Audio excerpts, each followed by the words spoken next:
गंगा नदी के किनारे एक बहुत बड़ा पेड़ था। इस पेड़ पर बहुत से पक्षी रहा करते थे। एक दिन एक बूढ़ा गिद्ध वहां आया और पक्षियों से बोला कि क्या वह इस वृक्ष के खोल में रह सकता है। सभी पक्षियों ने बूढ़े गिद्ध की आयु को देखते हुए उसे वहां रहने की इजाजत दे दी। वे अपने हिस्से के भोजन में से भी कुछ भोजन उसे खाने को दे देते। बूढ़े गिद्ध को बहुत अच्छा लगता था। वह मन ही मन सोचता, ये पक्षी कितने दयालु हैं।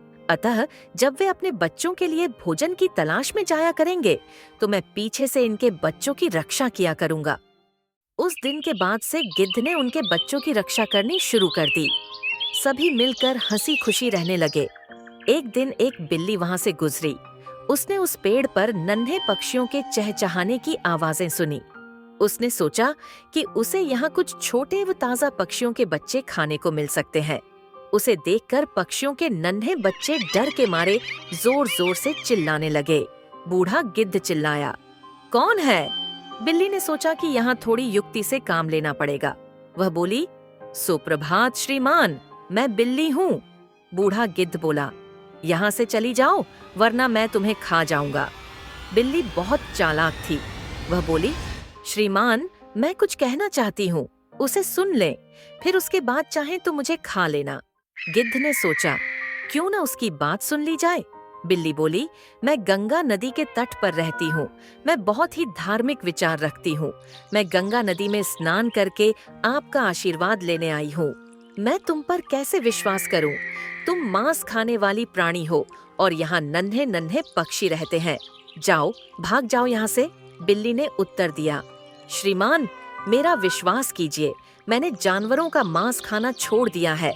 यहाँ गंगा नदी के किनारे चारों ओर हरियाली है और ढेर सारी हरी वनस्पति है। मैं केवल हरी सब्जियां और फल खाकर ही अपना पेट भरती हूँ। बूढ़ा गिद्ध उसकी बातों में आ गया। उसने उस पर दया खाकर वहां रहने की इजाजत दे दी। कुछ दिन तो सब कुछ सही सलामत चलता रहा, किंतु बिल्ली अपने ऊपर काबू नहीं रख सकी। अतः उसने प्रतिदिन एक के बाद एक करके नन्हे पक्षियों को खाना शुरू कर दिया। बूढ़े गिद्ध को इसका पता नहीं चला। बहुत जल्दी पक्षियों ने देखा कि उनके नन्हे बच्चों की संख्या कम होती जा रही है। उन्हें चिंता सताने लगी तथा वे उन्हें यहाँ वहाँ ढूंढने लगे। चालाक बिल्ली ने इस स्थिति को भांप लिया और सोचा कि अब वह पकड़ी जा सकती है। अतः वह वहां से भाग निकली। अपने बच्चों को ढूंढते हुए जब पक्षी बूढ़े गिद्ध के खोल के पास पहुंचे तो उन्होंने वहां अपने बच्चों की हड्डियां पड़ी हुई देखीं। उन्होंने सोचा, इस बूढ़े गिद्ध ने ही हमारे बच्चों को मारा है।